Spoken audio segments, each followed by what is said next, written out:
غسل میں جسم کے 3 حصے کیے جاتے ہیں اور غسل کی نیت ہوتی ہے.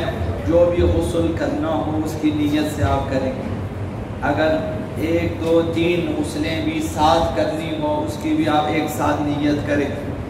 اگر کسی کے ذمے جنابت بھی ہو، کسی کے ذمے غسل جمعہ بھی کرنا ہو، مثلا مس میت بھی ہو مثال کے طور پہ، ایک دن میں یہ سب تو جمعے کا دن ہوگا، غسل جمعہ بھی کرنا چاہتے ہیں، غسل جنابت بھی اگر آیا ہوا ہے، مس میت بھی کسی مردے کو چھوا ہے، تو تینوں کی نیت کریں کہ میں غسل جمعہ، غسل جنابت، غسل مس میت بجا لاتا ہوں.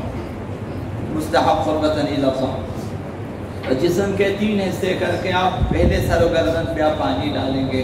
آپ شاور کے نیچے لے جاتے ہیں، آپ مگ سے یا پھر لوٹے سے یا کسی بھی چیز سے پانی ڈالتے ہیں. سر و گردن ایک حصہ ہے اور اس کے بعد جسم کا دایاں حصہ ہے. دایاں حصے پہ آپ پانی ڈالیں، شاور کے نیچے ڈالیں، پائپ اٹھا کے آپ پانی ڈالیں، آپ کی مرضی ہے.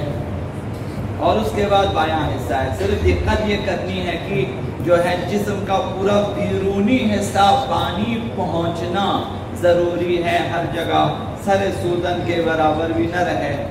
لہذا کان کے اطراف میں ہاتھوں سے پانی پہنچانے کی کوشش کریں، کان کے پیچھے.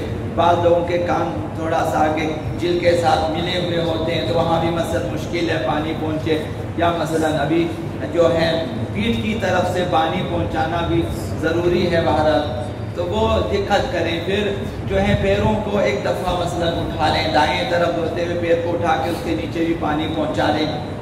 قد عقل جو ہے ہاتھ سے مثلا اگر آپ کے لیے شاور سے یا پانی مشکل ہو، آپ مگ سے اٹھا کے اس کے اوپر ڈالیں. ضروری نہیں اوپر سے ہی ڈالیں وہ سارا پانی پہنچے والا، نیچے بھی ڈالیں، مثلا گھٹنے سے نیچے ڈالیں. پانی پہنچنا ضروری ہے. اور اسی طرح بائیں طرف بھی ہے. اب یہ دقت کرنا ہے کہ بعض نوجوانوں اس دن بھی عرض کیا کہ سر و گردن کو دو رہے ہیں کہ بھائی بائیں طرف پانی آ رہے ہے تو کیا کریں، مثلا دائیں طرف تو آنے دیں. آپ سر گردن کو دو لیا، دائیں طرف کو دو لیا، بائیں طرف دو رہے، بائیں طرف دھوتے ہوئے دائیں طرف پھر پانی آ گیا تو آنے دیں. اس میں دقت نہ کریں. دقت اس میں کریں کہ جس حصے کو میں دو رہا ہوں وہ مکمل دھل جائے، یہ تو باقی وسوسے نہ کریں.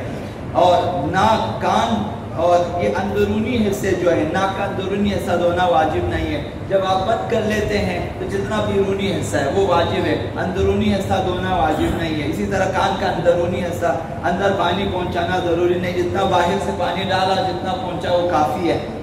اندرونی حصوں کا دھونا واجب نہیں ہے. غسل میں بھی وضو میں بھی یہی چیزیں ہیں کہ ابھی ناک کے اندر پانی ڈال کے چہرہ دھوتے ہوئے مثلا اندر واجب نہیں ہے. اور تیسرا مسئلہ یہ ہے کہ غسل میں جسم پر ہاتھ پھیرے بغیر پانی جلد تک پہنچے کافی ہے. وضو میں تھوڑی سی دقت یہ ہے کہ پانی ڈالنے کے بعد آپ کو ہاتھ پھیرنا ہوتا ہے. یہ بعض فقہا نے کہا لازمی ہے کہ آپ ہاتھ سے دھو لیں. پانی ڈالنا، پانی پہنچانا اور دھونا یہ دونوں مثلا کہا واجب ہے. غسل میں یہ دقت نہیں ہے، پانی پہنچ جائے شاور سے یا مثلا پائپ سے پانی پہنچ گیا بس بہت ہے، ہاتھ پھیرنے کی ضرورت نہیں ہے. یہ تیسرا مسئلہ. حضرت آیت اللہ سیستانی نے فرمایا جن کے بال لمبے ہوتے ہیں، خواتین مثلا جن کے بال لمبے ہوتے ہیں مثلا باندھ کے رکھا، لمبے بالوں کا دھونا غسل میں واجب نہیں ہے. بغیر بالوں کو دھوئے جلد تک اگر پانی پہنچا سکتے ہیں تو آپ پہنچا دیں، بالوں کو بے شک نہ دھو لیں.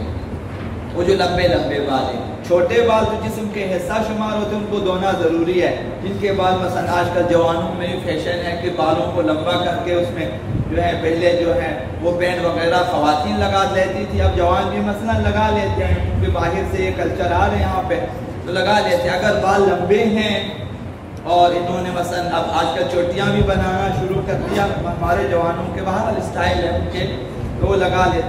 اگر پانی جو ہے ان بالوں کو دھوئے بغیر جلد تک پانی پہنچا سکے تو لمبے بالوں کا دھونا واجب نہیں ہے. یہ چوتھا مسئلہ. پانچواں مسئلہ غسل التماسی کے بارے میں ہے کہ آپ مثلا آپ سوئمنگ پول میں چلے جاتے ہو، آپ کھڑے ہو جاتے ہو سوئمنگ پول میں، مثلا آدھا بدن آپ کا جسم کے پانی کے اندر ہے، آدھا بدن آپ کا جسم پانی سے باہر ہے. آپ کھڑے کھڑے نیت کریں کہ غسل جنابت یا غسل جمعہ بجا لاتا ہوں مستحب قربتاً الی اللہ، ایک دفعہ ڈبکی لگا دیں، یہ آپ کا غسل التماسی ہو جائے گا.